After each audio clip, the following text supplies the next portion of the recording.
Okay, in this video, we're going to be covering some, what I would call, I used to say oddities, or odd magazines. They weren't your average monthly magazine. They came out quarterly, sometimes just 2 a year.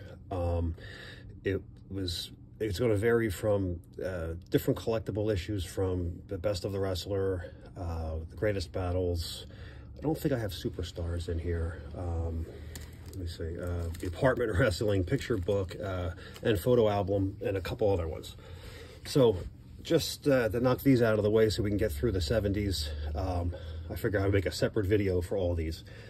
This is one I was describing in another video that has cards in it. They're wrestling cards that go for a ridiculous amount of money. I think this is also autographed by Bruno and Ric Flair.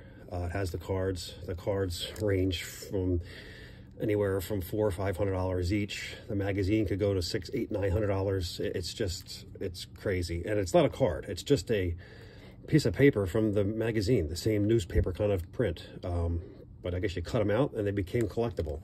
I thought there was 4 of these. There's 3. There's 3 of these in America and 1 Japanese issue. I have it here, so I'll show you. So there is 4, but this is one of them with the cards.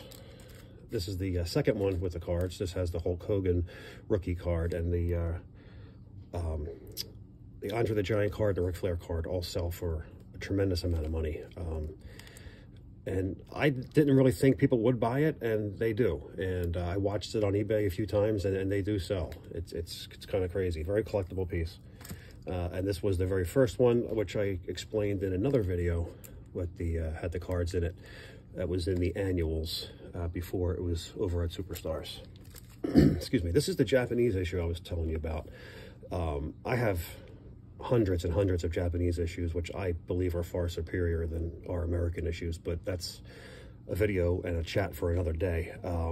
I just wanted to show you, if you were a serious collector and you wanted something of value, small chance if you find this relatively cheap, which I mean cheap, I'm saying 60 bucks is cheap, because the Japanese issues usually sell between $75 and $100 per issue, which is very expensive for anything in Japanese wrestling. It's just triple the amount of ours. This is an issue in 1972, and I'll show you. They had cards here, and the most expensive card is Andre the Giant card, and you'll see his name before he went by Andre the Giant. They had these collectible cutout cards. These cards are actually a lot nicer. They're a little thicker card stock, and they come with a dotted line to cut them out. And the American ones were just cheap paper. But I've seen this for sale on eBay, and a very good friend of mine at Wrestler Weekly Presents, Scotty Richardson, he and I were talking, and that picture of Andre was selling at $5,000, and I laughed. And I said, there's no way this is going to sell.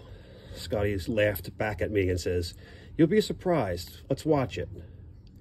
No lie, an hour later it was gone. $5,000, somebody bought it. Just the card, not even the whole magazine, or not the other cards. So here this is still in the magazine, uncut. The magazine's fairly mint condition for 1972 from Japan. Anyway, enough of that. Let's get into another oddity that was around for a short time, and that was wrestling's Ben Strong series. Started in 1973. I was familiar with Ben Strong hockey magazines because I was a hockey player years ago. And same publisher and editor, Stanley Weston, and he put out a series of Ben Strong wrestling. The first one, January 73,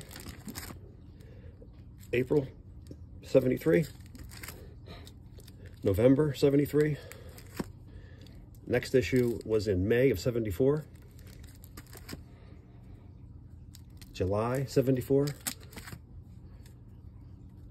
September 74, December 74. They came out with a collector's edition, which was just basically a sales pitch. Nothing collectible really about it, just a Ben Strong collector's issue. One of my favorite issues with the Sheik on the cover. This is everyone's favorite, it seems, from back when I was growing up in the grade school days. Everyone wanted this issue, and it was pretty cool. Still holds up today. And the final issue of Ben Strong was September 1975. We're going to go to the wrestling photo albums. A lot of people think they're 1 through 5, and there are the ones that came out in the 70s and 80s, but before that, there was the original photo album in 1965, put out by Stanley Weston, same publisher and editor, and this is a real hard one to find. And when you do, you got to be paying up for it. Sometimes you get lucky and someone doesn't know what it is and just wants to get rid of stuff, but not too often. It's pretty rare for this to pop up for sale anywhere. But this was the original photo album, wrestling photo album, and this would be the pre-number issue from pre-number 1. And here's what I'm talking about from issue number 1, which came back out in, I believe, 76. I'm trying to see a date. I don't see it. I know it's 76. You know what? It might be 75. Yeah, just by looking at Superstar's picture, I think it's 75. So, issue number 1, I'm going to say 75. Yeah, it says it on the back, 75. Photo album number 2. This is in 76. Photo album number 2. Photo album number 3 was mail-in only. I'm not sure if the photo album 1 and 2 made it to the newsstands or not, but I know photo album 3, 4, and 5 were all mail-ins. So the only way to get it is to send away for it.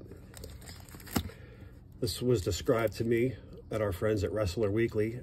They call it the White Pony. I had no idea it was that rare. Wrestling album number 4. I've always loved it because of the champions on the cover with the belts. I think it's just a great cover. And wrestling photo album number 5. There was some concept albums that were supposed to come out.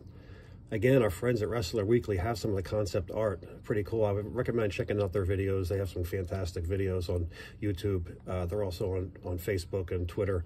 Wrestler Weekly Presents. They have some fantastic wrestling magazines, autographed wrestling magazines, programs, posters, 8x10s, you name it. They've got a slew of stuff. And they have the concept art to these that no one has. I think they're the only people in the world.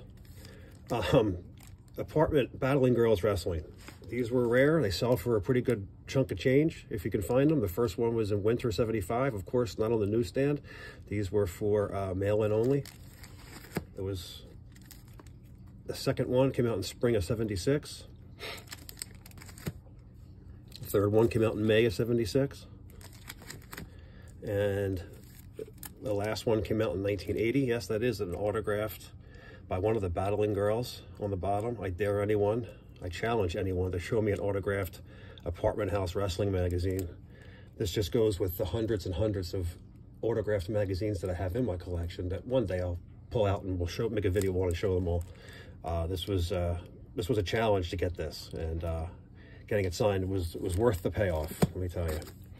This is just another apartment style wrestling magazine that's just a kind of a rare 70s sleazy wrestling magazine, and yeah, you can tell how sleazy it gets.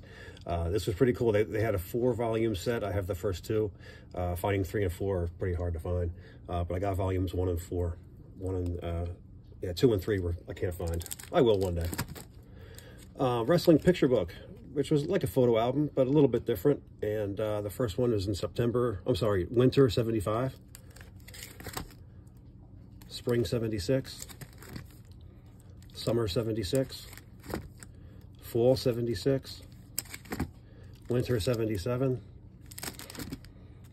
March 77, getting away from the time of the year, and they're going by months now, May 77,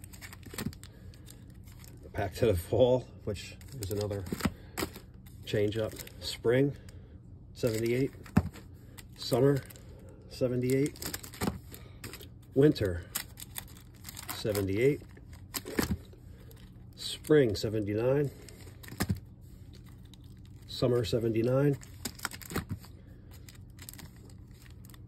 This is in the wrong place, sorry about that, fall 78. So let's just backtrack. This belongs in the 78s. October, for some reason they throw in a month, 79. We're going to continue these through the 80s, because there's only 2 more. This ran until 1980. At the end of 80, it ended. Picture book, spring of 80. Dusty Rhodes wins the title. And Mr. Von Erich versus Harley Race, summer of 80. That'll be the last picture book. brings us up to the greatest battles. First issue was April 77. July 77. Fall 77. Winter 77. Spring 78. Summer. Winter. Fall 79. Spring. Summer. November. Notice how it changes. And that was the last issue of Greatest Battles. That gets us to Best of the Wrestler. First issue, Best of the Wrestler, Winter 76. Fall 76. Winter 77. Spring 77. Summer 77. Fall 77. Winter 78. Spring. Summer. Fall. Spring 79. Summer 79. And that's it. Actually, this is that gets us into the 80s. We'll come back to that for the 80s. That is a wrap on the Stanley Weston London Publishing Company, what I call oddities, or just annual, semi-annual, quarterly magazines that were put out there, with the exception of Wrestling Superstars, which we will hit in another video when I do another section of Sports Review and Sports Review Annual. See you on the next.